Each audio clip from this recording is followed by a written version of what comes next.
Over 6 years, GT Academy has proven it is more than just a gaming experiment. Winners have gone from virtual to reality and now compete around the world as professional racing drivers, taking multiple podiums. Their success has confirmed GT Academy to be the most innovative driver training program in the world. And GT Academy Masterclass provides an intimate insight into the techniques of this unique racing school as we catch up with the previous winners and follow the new graduates. Over the coming weeks, we'll blow open the secretive world of motorsport with unprecedented access to GT Academy's driver development program.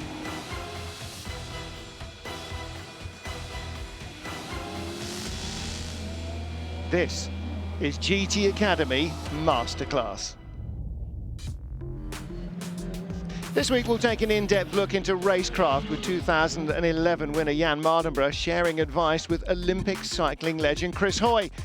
We'll be in Japan too with inaugural winner Lucas Odoniev as he battles one of the world's most technically challenging and dangerous tracks, Suzuka.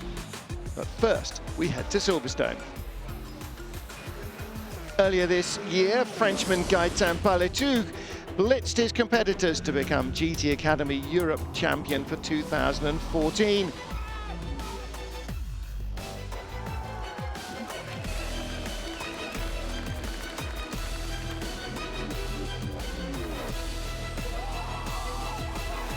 Gaëtan and the international winners are now on a life-changing journey. The rookies continue building their experience with some car testing at a track they now know very well, Silverstone. They'll try to match a benchmark lap set by professional racing driver Alex Bunker. They'll improve their racecraft by finding the best lines and braking points.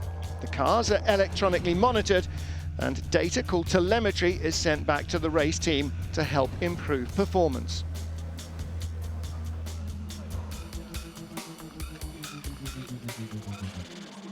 Testing is absolutely essential, really, because it's all new to them. So the car's new, the circuit's new, and so on. One of the most important elements of bringing new guys on is the professional drivers they have with them. Have the pros' input on everything. Everything about when to arrive, what to eat, what lines to take, how to keep calm. This high level of pro driver we have, like Alex, this is what really brings the others on so quickly. Bob Neville, obviously he took me on in '07.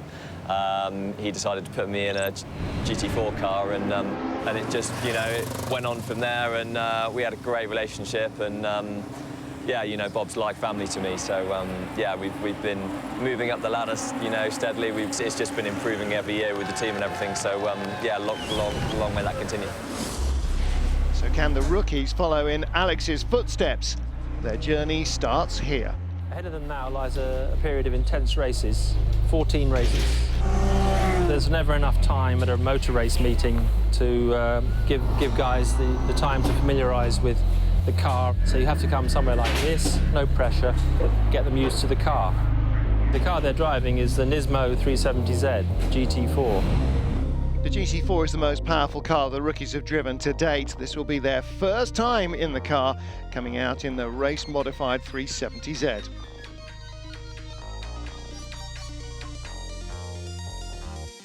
Now that the cars are being tested, the race team have gathered useful data that they can apply back in the workshop before race day arrives.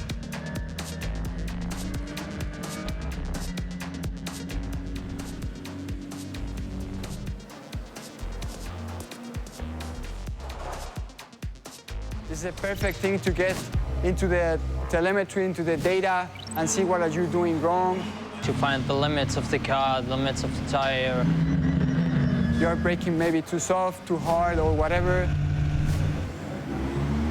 Gaëtan and his teammates now have some experience knowing the lines of the track, and they have useful data to help improve their performance. Gaëtan even got close to Alex's time. Now the last one, I fix it, and yeah, it's pretty similar than Alex. It's only 3 times different. It's close, but Gaëtan still has work to do if he wants to compete with the other professionals in the Dubai 24 hours.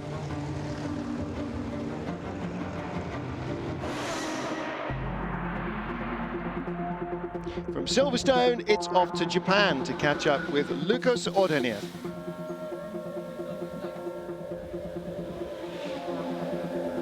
I feel like at home here in Japan.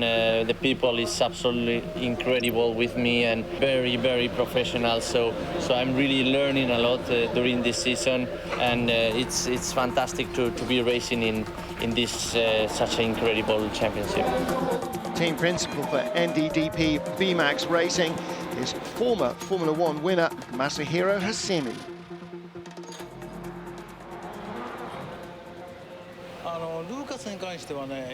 Lucas is a good, confident driver, says Hasemi. He's consistent, he's regular, he never spins. He's just getting faster and faster. He's a very good racing driver.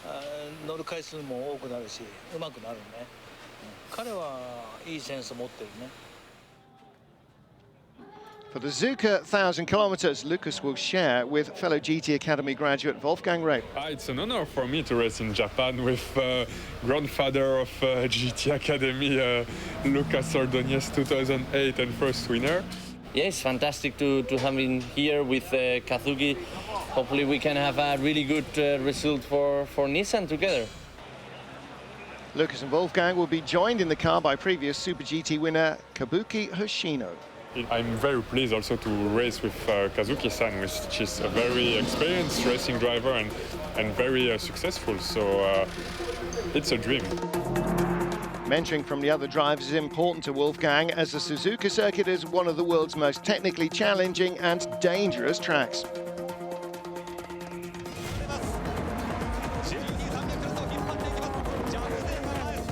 This track is definitely one of the most challenging and difficult track in the world because it's fast and technical, both at the same time. Often a track is technical and some parts are fast, but here it's both together. Not much room for mistakes, so if you go out, there is a lot of chances that you end in the wall. The track has a unique figure-of-8 layout with high-speed sweeping bends. Many experienced drivers have crashed out of races at Suzuka, so even the most experienced racing drivers need to be mentored. Team principal, ex-F1 winner Masahiro Hasemi, is happy to oblige. I always share with my NDTP teammates how to strive to win, how to set up the car, tactics and strategy. Mentoring seems to have paid off. Even with a puncture for Wolfgang, the car rejoins the race to finish 19th. I tried to save my tires and to save the brakes, so I was quite consistent. Pace was good, everything was fine. Unfortunately, in my 33rd lap, my rear tire exploded. It was quite unlucky. Actually, it's the first time I have a puncture in my career. Luck wasn't with them this time, but the team still earned a valuable points finish for their hard-fought 19th place. 2011 GT Academy winner Jann has gone from strength to strength in his racing career. He's gone from the amateur to the pro, and he is now mentoring Olympic champion and NISMO athlete Chris Hoy. The fact that Jann is now here as the pro, and 2 years ago he was here as the AM, it says it all. I think I do a good job as coach, and I've had a lot of experience for the past 3 years with GT Academy at Silverstone, doing the finals and instructing. I'm used to helping people focus on certain areas where they can improve, and yeah, it's a nice feeling to have when you tell someone to do something different and the next time they go out they improve in that area. Jann and Chris will share the driving at the British GT races at Brands Hatch.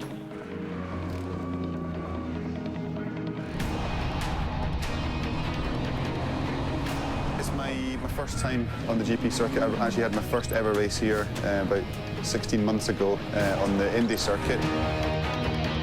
To be out in a GT3 car on the big boys circuit, it's a bit different. Paddock Hill Bend, you know, Hawthorns at the back. There's some real high speed, kind of full commitment corners, which are great fun to drive. Jann's pretty much he's the poster boy really for GT Academy. He's you know, there's been numerous different successful drivers coming through the program, but he's the one that's really shone above them all, I think. He's just a very talented driver. Great fun to be around. Great fun, you know, just to sort of to learn from as well, because he's a very skillful driver and a good guy. Chris is Great Britain's most decorated Olympic athlete. He already knows about winning, but Jann will work with Chris to transfer that knowledge of winning into a car. To be with Chris is something which I never thought I'd ever be able to do. It's something which I've never thought about before, to work with a 6-time Olympic champion, and to be given the opportunity to work with him is incredible. Point where you know the apex is there and the car's lined up where you need to be, and then just committing. I always think it there and fairway. Yeah, I've seen Jann a fair bit, so we've got to know each other well, and I think it works well when you're in a partnership that you communicate easily and quickly, and you can get information across when you're jumping out a car. Just a quick, you know, how's the car feeling, quick bit of feedback, and then get in. 2 years ago, I had Alex Buncombe training up me, so it's sort of role reversal, and I'm enjoying it. It's great to see someone progress over a race weekend. Jann's mentoring has paid off. Chris's impressive performances highlighted by moving up to 12th place from 16th on the grid in the first lap.